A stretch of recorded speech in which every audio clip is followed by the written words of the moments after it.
جب رسول اللہ کو زد و کوب کیا گیا، مارا پیٹا گیا، شہر سے باہر نکال دیا گیا، لوگ آئے اور خدیجہ سے کہتے جانتی ہو تمہارے شوہر کو شہر سے نکال دیا گیا ہے، وہ لہو لہان ہے اور نعوذ باللہ عنقریب ان کی جان جانے والی ہے۔ جناب خدیجہ رسول اللہ کو اپنے ہمراہ لے کر شہر مکہ میں آئیں۔ اپنے گھر کی جانب جب آپ چلتی ہوئی آ رہی تھیں تو دوبارہ دیوانے لوگ آئے اور آپ کی جانب پتھر مارنے لگے۔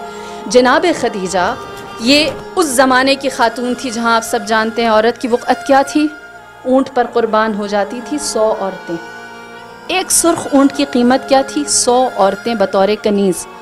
سرخ اونٹ اچھی نسل کا اونٹ ہوتا ہے۔ اس زمانے میں جناب خدیجہ ایک مرد کو لے کر آئی جس کی جان خطرے میں ہے، اپنے ہمراہ کھڑا کیا، اپنے گھر کے سامنے ایک چٹان تھی جس پر کھڑی ہوئی، اور جناب خدیجہ نے تاریخ عالم میں پہلی دفعہ قریش مکہ کو دکھایا کہ ایک مرد کے دفاع کے لیے عورت بولتی ہے، اور پہلی دفعہ آپ نے خطبہ دیا۔ آپ اس چٹان پر کھڑی ہوئی اور آپ نے فرمایا اے لوگو تمہاری حیا کہاں چلی گئی؟ اسی دروازے پر تم قطار بنا کر کھڑے ہوتے تھے اور مجھ سے قرض مانگتے تھے اور میں بے نیازی سے تمہیں دیتی تھی، آج تم عربوں کی حیا ختم ہو گئی، تم اسی دروازے پر ہاتھ پہ پتھر لے کر آ گئے ہو۔ یہ وہ موقع تھا جہاں ابو جہل و ابو لہب جیسوں نے دیکھا خدیجہ کو اتنی طاقت محمد نے کیسے دی کہ آج یہ ہماری آنکھوں میں آنکھیں ڈال کر بات کرتی ہے۔ اور جناب خدیجہ کی ہیبت، وقار، کلام کے اندر لہجہ اور آپ کا سخن، فصاحت اور بلاغت اور میں یوں کہوں اعتماد ایسا تھا کہ سب بپھر گئے، کوئی محمد کو کچھ نہ کہہ سکا، سب جان گئے اب خدیجہ صرف مالدار نہیں ہے، اب اس کی طاقت صرف دولت نہیں ہے، اب خدیجہ کے پاس ناز کرنے کے لیے محمد ہے، اسلام ہے۔ اللہم صلی اللہ محمد علیہ۔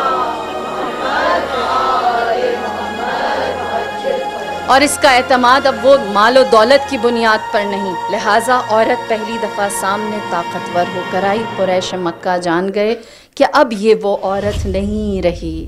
اور دوسرا مقام اس وقت آیا جب رسول اللہ کی آنکھیں بند ہوئیں اور لوگ رسول کی آخری نشانی کے دروازے پر آئے، جناب فاطمہ الزہرا۔ تب میری بیوی نے کیا عورت کا مقام ہمارے اوپر واضح کیا۔ اپنے گھر سے چلی تو حضرت عائشہ کہتی ہیں ایسا لگتا تھا جیسے رسول چل رہے ہیں، ایسا لگتا تھا جیسے نبی جا رہے ہیں، یہاں تک اس باریکی کو بھی بیان کیا اور کہا کہ آپ کی آواز زمین پر ویسے ہی رینگ رہی تھی، گھسٹ رہی تھی جیسے رسول اللہ جلال میں اپنے گھر سے نکلتے تھے۔ آپ دربار میں گئیں جو کچھ دن پہلے تک مسجد تھا جہاں پر رسول بیٹھتے تھے، رسول منبر پر ہوتے تھے، وہاں مسند رکھ دی گئی تھی، اور جناب فاطمہ الزہرا نے جا کر جو کلام کیا، آپ کو کبھی وقت ملے آپ ان کا خطبہ پڑھیے، ریڈ اگر آپ صرف سرسری سا بھی کریں گے 20 منٹ سے زیادہ آپ کا وقت نہیں لگے گا۔ آپ نے اس خطبے میں لوگوں کو کیا کہہ کر مخاطب کیا؟ فرمایا اے پتے کھانے والوں،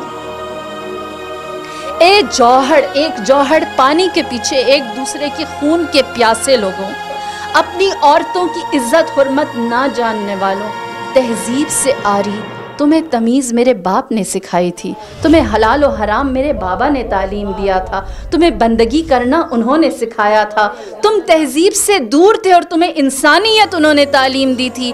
آج کیا ہو گیا کہ تمہارے اندر سے وہ ساری چیزیں میرے بابا کی آنکھیں بند ہوتے ہی رخصت ہو گئی، تمہیں انصار بنایا، تمہیں مہاجر بنایا، ایک دوسرے کا بھائی بنایا، تم لوگوں کو ایثار و قربانی دینا سکھایا، اور آج تم نے ان ساری باتوں کو پس پشت ڈال دیا ہے اور تم یہ کہتے ہو کہ تم میرے دروازے پر آ کر مجھ سے میرے حق کا سوال کرو گے۔